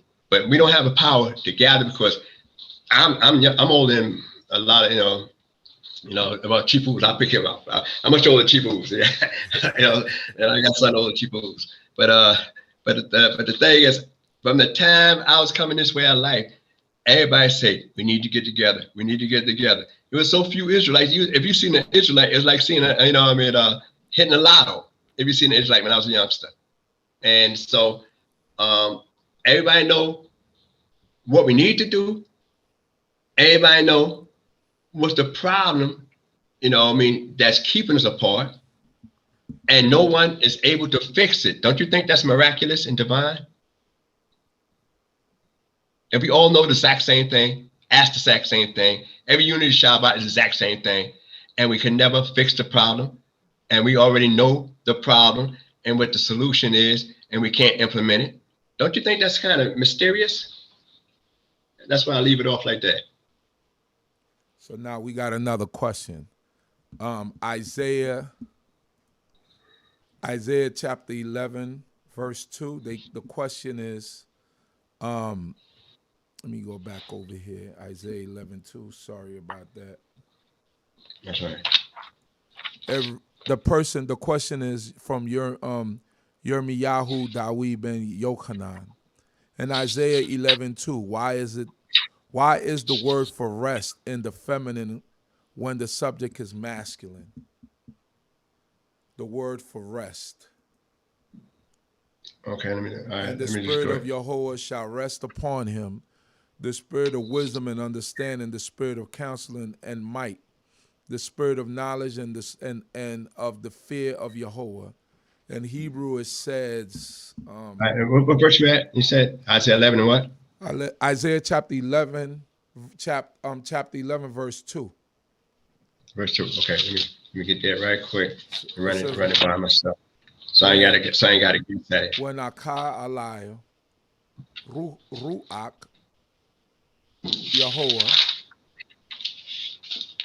Ruach, CHOKMAH, Uvina, Ruach, Etsai, Ug Bura, Ruach, Da'at, Weyirat, Yehudah. Right. When the Kala Ruach, Adonai Ruach, CHOKMAH, Uvina Ruach, Etsai, Ugabara, Ruach, Da'at, Weyirat, Adonai.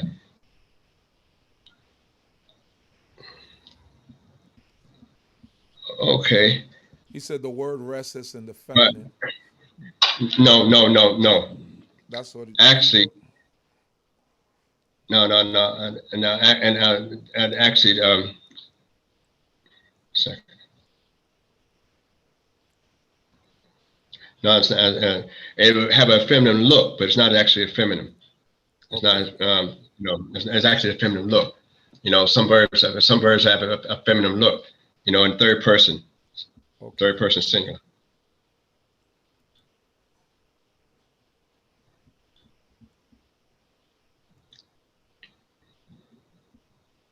But you will have some things like, and that's mentioned in like the blessing, right?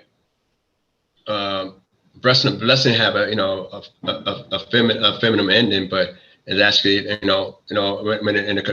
when it's a blessing of somebody, it might have a feminine ending, but a false baraka.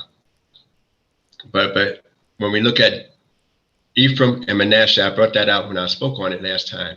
And why key, the word blessing is in the singular, but it's referred to for both individuals in the singular. And also when you talk about all the souls that came out, we see souls in the plural in English, but the word is nephesh in the singular. For y'all come out of Yaakov's loins. So you're gonna find with the souls, I mean, everybody's of one mind, in that area. So they always explain it off in different areas. And go ahead. You was gonna say something. No. That's so. And you're gonna find these anomalies in Hebrew, especially in what they call classical biblical Hebrew, classical Hebrew. And some things it's just like they might say in the book, you write it one way, but you pronounce it another way, or read it a certain way. You'll find those things in Isaiah a lot. Right. Someone wrote, you might not be able to see this, but the Destiny Smith writes, this is not a question, but I would like to thank Elder Nasik Zurishaddai Yehudah for his dedication. You are a wonderful elder to learn from. May the Most High bless and keep you and yours continuously. So that's from Destiny Smith. Yes. There was one more question that I had, but right now it flees me. So, all right. So everyone else, if you don't have any more questions, we got 109 people up here, and we still don't have all the likes to match the amount of viewers that we have up here.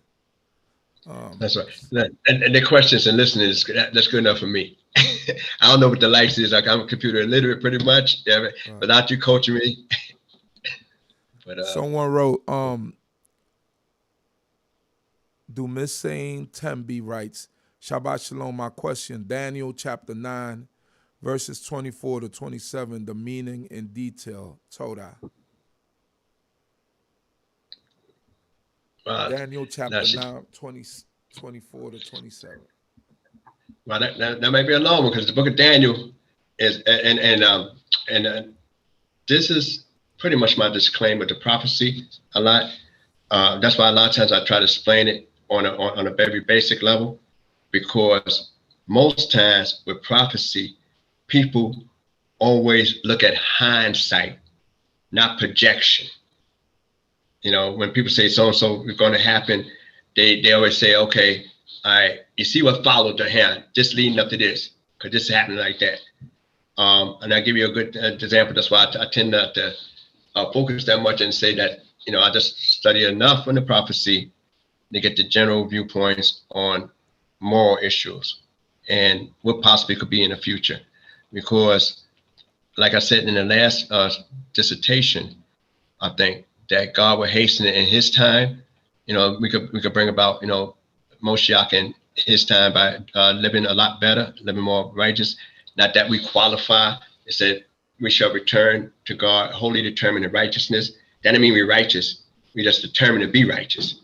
So when you read Daniel about the prophecy of the latter days, which is pretty much like the book of John trying to emulate somewhat.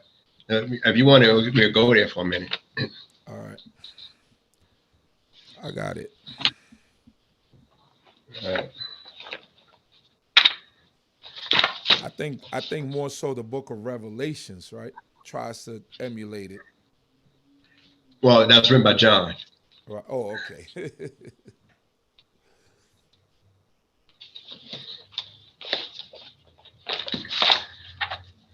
You want me to read it? All right, ninth chapter and what verse? 24. Okay, all right, I'm here. It says 70 weeks are decreased upon the people and upon the holy city to finish the transgression and to make an end of sin and to forgive iniquity and to bring in everlasting righteousness and to seal and to seal vision and prophet, to anoint the most holy place. Know therefore and discern that from the going forth of the word to restore and to build Jerusalem unto one anointed, a prince shall be 70 weeks, and for 62 weeks it shall be built again with broad place and moat, but in troublous times. And after the 62 weeks shall an anointed one be cut off and be no more, and the people of a prince that shall come shall destroy the city and the sanctuary, but his end shall be with the flood unto the end of the war. Of the war desolations are determined, and he shall make a firm covenant with many for the 1 week, and for half of the week he shall cause the sacrifice and the offering to cease. Upon the wing of the detestable things shall be that which causeth appallment, and that until the extermination wholly determined be poured out upon that which causeth appallment. All right, now, this is what most Christians use to try to say it's predicting And the guy they referred to as Jesus, the son of Joseph, the son of God. And they have a problem with the weeks and stuff like that. And they talk about the weeks and confusing, illusion it with years. Just a prophecy that has so many different dimensions to it that even from a rabbinic point of view, it's not consistent about that one odd week. And so it's not complete like 77 weeks. Because here we're talking about 70 years in Babylon. Daniel's going through the 70 years of Babylon. We didn't stay 70 years. We actually stayed 65 years, pretty much almost to the day, and under that captivity. But all I can say is I know what the people that believe in the New Testament say that's who they're supposed to be and who they're prophesying about. But when you take your time and go over it real thoroughly with the weeks and the dates and the times and what's being said here at that time, you try to fit, an octagon into a circle, so to speak. As a matter of fact, I do it even better. A septagon, a heptagon, right, which is 7-sided figure into a circle. Since we're talking about 7 weeks. So, next question, Shem Levy. Question, Deuteronomy chapter 23, verse 2.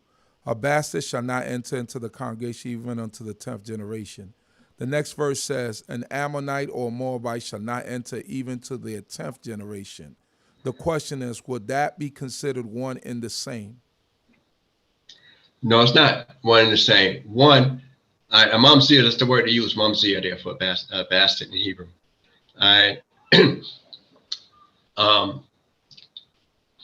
You, first of all, in the congregation of the Creator, you got to know for sure this guy is a mamzer or she is a mamzer.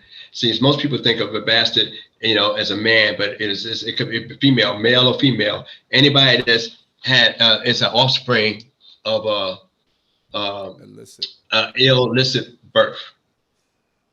That's become a bastard. From some illicit relationship, that becomes a mamzer if you're born from an illicit relationship. All right. Now, I want to caution people on this. If a woman is raped, all right, and she's raped, if she's married now, that child would be, and she got pregnant by the guy that raped her, then that child would be a mamzer because she's married. But she's not guilty of adultery, but it's because she's married and she got raped. All right, it's something beyond her control, whatever the case is. But if a guy, just say a woman's not married and she's not obligated to anybody, and she have a child by somebody by rape or whatever the case is, that's not a mamzer. A woman, that's not a mamzer. That's not a bastard.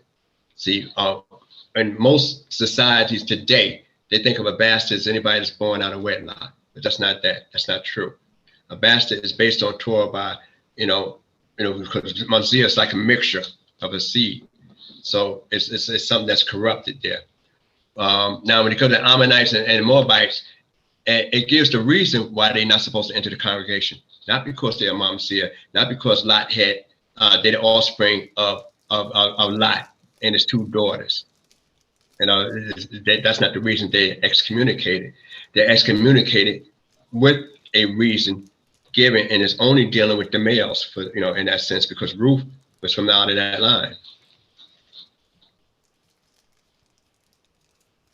All right.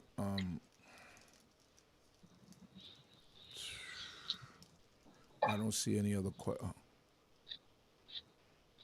So what if a daughter sleeps with her father? Oh, if she sleep with her father and have a child, all right, then the child would be a mamzer. If she have a child by her father. I think that's what the question was asking before, because it says Ammon and Moab. Oh, well, then that's the question they should ask. They should ask that one then. Because Ammon and Moab were they did come from an illicit relationship. All right, now I always caution people about that, and I caution them in this reason.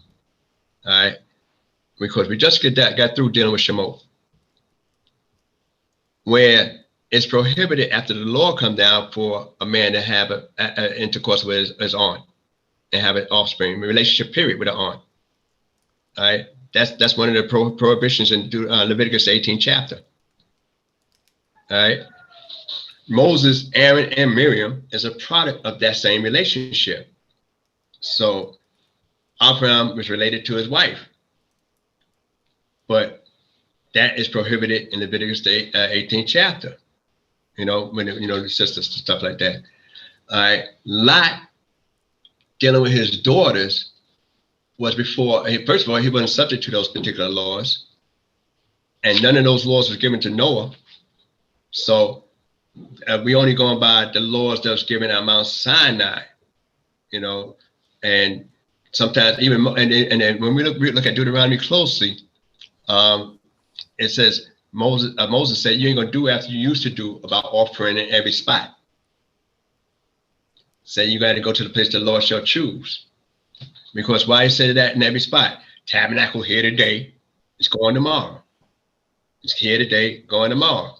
But in the future, we don't know whether he meant the future way down the line when the temple's actually standing where it's one location. But we know we had several locations, Shiloh, Gilgal, and Gibeon, wherever it is, a Shechem where the tabernacle was. So to say Lot's children, because of the relationship that he had with his daughters, is the reason why they're out the congregation. That's not the same. That's why I made specifically, it's in the book of Deuteronomy, I think around 10th chapter, something like that. That it was specific. I made it specific that it wasn't under the law that was prohibited at the time. But when we're getting these laws down, and you're reading this in Deuteronomy is Moses' breakdown in his 40th year with that prohibition about a mamzer. All right, yeah. So yeah, Shem, that was before the law. Basically, that's what Nasik just said. So okay, that I guess we could close off there. We've been on for over 2 hours now. Thank you for your patience. But the people was on. The people are interested. So that's why I always tell you. Any mistakes been my own. I hope I was helpful though.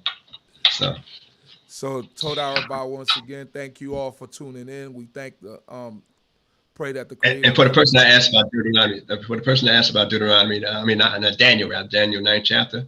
Right.